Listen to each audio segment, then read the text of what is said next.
te comentaba que la situación tanto de esta persona como de otros casos que son parecidos, quizás no con la gravedad que representa por la actitud irresponsable, ¿cierto?, de esta persona, pero hubo otros casos parecidos. El análisis que se debe hacer desde el punto de vista legal es si fue una actitud culpable, es decir, si hubo negligencia o hubo dolo, es decir, hubo intención, ¿viste? Entonces eso es lo que genera la responsabilidad penal. Siempre en el medio existe una figura que es bastante confusa y difícil de definir, que es lo que se llama el dolo eventual, ¿viste? O sea, hay dolo eventual cuando vos te representás un resultado, pero de todos modos seguís con esa actitud negligente. Claro. Que creo que es lo que corresponde a esta actitud. Yo la encuadraría dentro del dolo eventual, es decir, si bien no hubo intención de contagiar, por decirlo simple, sí hubo una negligencia de tal magnitud que indudablemente la persona se tiene que representar el resultado que en definitiva es el contagio. Sin embargo, continúa con su acción. Esto lo coloca como imputable de los delitos que regula el Código Penal, que son absolutamente graves, desde el punto de vista de la posibilidad de una condena, más allá de las otras consecuencias que bueno, si bien son accesorias, son importantes porque es lo que corresponde, que son las consecuencias de tipo económicas, ¿cierto? Claro. O sea, indudablemente la vida tiene un valor, por así decirlo, económico, la salud tiene un valor económico, y el daño que te generan con estas actitudes son resarcibles económicamente.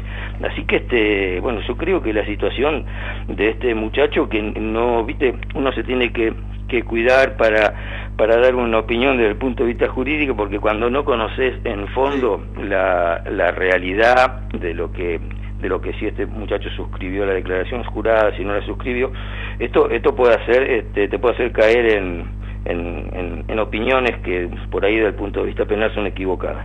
Pero en principio te diría que está muy bien que lo hayan denunciado. De todo modo es una acción pública, ¿cierto? El juzgado federal, que es a quien corresponden este tipo de delitos, seguramente habría actuado de oficio, es decir, sin denuncia. Pero bueno,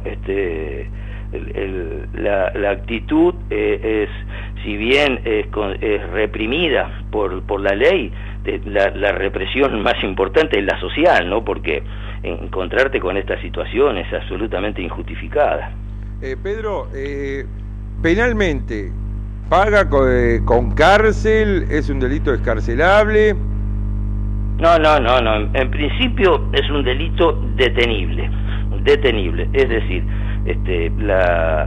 si existen los elementos suficientes como para imputar, aunque sea provisoriamente, tienen que detener.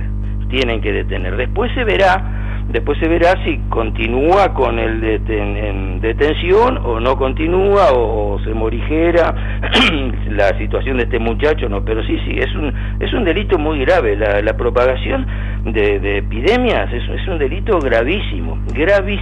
Mirá, es tan grave que a mí me va a costar, me cuesta por el momento creer que va a ser el delito que en definitiva le van a imputar, ¿cierto? O sea, la actitud esa dolosa de la que yo te comento, ¿viste? Del dolo eventual, que es un poco más grave que la culpa, ¿viste? Es un poco más grave. Sí. Se está usando mucho esa figura en los accidentes de tránsito. En los accidentes de tránsito, tal cual, ¿viste? O sea, si vos vas con tu auto y pasás un semáforo en rojo a 100 kilómetros por hora, naturalmente te tenés que representar la posibilidad de cometer un accidente. Si vos circulás normalmente a 40 kilómetros y se cruza una persona, bueno, ahí estaríamos hablando quizás de algún grado de negligencia, pero no de representación del hecho desgraciado. Si a este muchacho le van a imputar la figura, por lo que yo creo que es el dolo eventual, ¿cierto? O sea, no hay intención, pero hay una negligencia de tal magnitud, una negligencia de tal magnitud que yo creo que es lo que ocurrió. Si vos me preguntás mi opinión, yo creo que eso es lo que ocurrió. Sí, sí, porque negligencia. Evidentemente cuando bajó en Ezeiza tiene que haber firmado la declaración jurada que no estaba con síntomas y que iba a hacer la cuarentena. Digo, eso la justicia lo tiene seguramente, porque inclusive la información que tenemos es que está ya fuera de alta y está con custodia policial en su casa, claro, en un departamento de Palermo. Claro. Sí, estará con custodia policial, atento a la cuestión penal, ¿cierto? Claro. Una vez que los médicos que lo asisten digan que está en condiciones de declarar, le tomarán declaraciones en el juzgado federal y ahí ya vamos a saber en forma provisoria, ¿cierto? Porque después se confirmará o no a través de los jueces o de las cámaras, pero ya ahí vamos a saber provisoriamente cuál es el delito que le imputan. Yo tengo casi te diría la absoluta seguridad que le van a imputar ese delito tan grave de la propagación por dolo eventual, ¿cierto? Sobre todo si efectivamente firmó una declaración donde dice que no tiene síntomas, ¿viste? Que no padece de síntomas y que mucho menos está enfermo. Bueno, la situación ahí sí es realmente grave, desde ambos puntos penales, ¿cierto? Desde ambos puntos, ¿cierto? Tanto el penal como el económico, ni hablar del punto de vista social, porque bueno, es una actitud absolutamente reprochable socialmente, ¿cierto? Pedro, ¿se agravaría la situación, la deidad en la que crea cada uno no lo permita? Digo, si alguna de las personas que fueron infectadas a raíz de su irresponsabilidad fallece. Sí, obviamente. Sí, obviamente que siempre la muerte en distintos delitos, siempre la muerte agrava la pena. Además los delitos del Código Penal tienen un mínimo y un máximo, ¿cierto? O sea, en las medidas que las consecuencias sean más graves, las condenas se acercan más al máximo. Por eso el delito no tiene una pena única, ¿cierto? ¿Por qué? Porque dentro de un mismo delito pueden ocurrir distintas situaciones que son las que los jueces evalúan para graduar el monto de la pena. Por eso todos los delitos tienen un mínimo y tienen un máximo. Indudablemente acá si el resultado es el fallecimiento de alguna persona, bueno, estaríamos acercándonos al máximo de la pena sin ninguna duda. ¿Cuál sería el máximo de la pena? Y bueno, están hablando de 15 años. Están hablando de 15 años.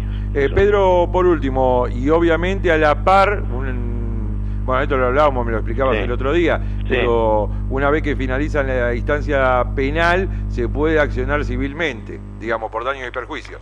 Sí, puede ser una vez que finaliza o puede ser en cualquier momento. No necesariamente tiene que terminar el proceso penal, no necesariamente. Se puede hacer con anticipación, porque en realidad son dos causas, dos procesos absolutamente separados e independientes. La causa civil, que es el daño y perjuicio, con la causa penal. Naturalmente que si hay una condena en la causa penal, que normalmente son más rápidas, estas causas civiles son muy largas, si hay un resultado condenatorio en la causa penal, casi estaría la causa civil definida, ¿cierto? Porque si en la causa penal lo condenan como autor del delito, las consecuencias económicas del mismo son seguramente y muy importante, ¿viste? Muy importante. Mirá, la situación de este muchacho es realmente grave, desde ambos puntos de vista.